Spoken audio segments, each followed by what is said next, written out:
देखिए राधे राधे। जन्माष्टमी गीत एक आप लोग के बीच लेकर के आयल बन जा और सुनो जा कैसन लगला कैसन ना। कंस मामा के जेल खाना में कन्हैया के नामावानु हो ललना खुश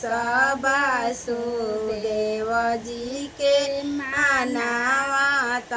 धरती गाना मानो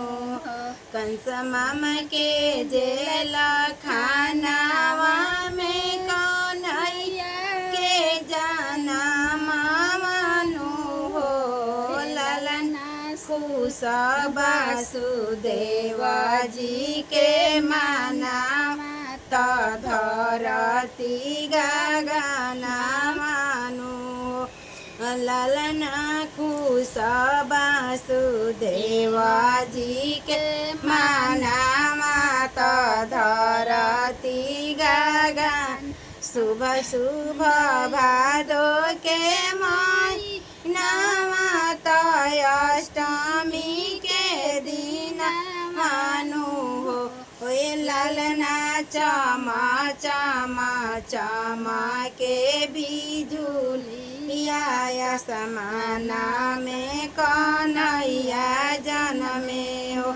हे ललना चमा चमा चमा के बिजुलिया तो सावन में कन्हैया जमले भादो में कन्हैया जमले हो ललना खुश वासुदेव जी के मानावा धरती गगन ललना खुश वासुदेव जी के मानावा धरती गगन नाचे पवरिया दुआरा आप मंगल गीत गावेनु ओ ललना सोनावा लुटावे लानावा का खुश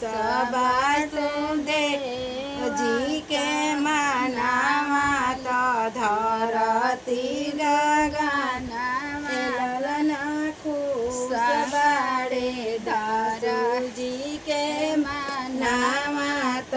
धरती गगनावा धरती गगना। कैसा लगला जरूर बताइए, बता के हमने के गीत के ज़्यादा से ज़्यादा कर दिया।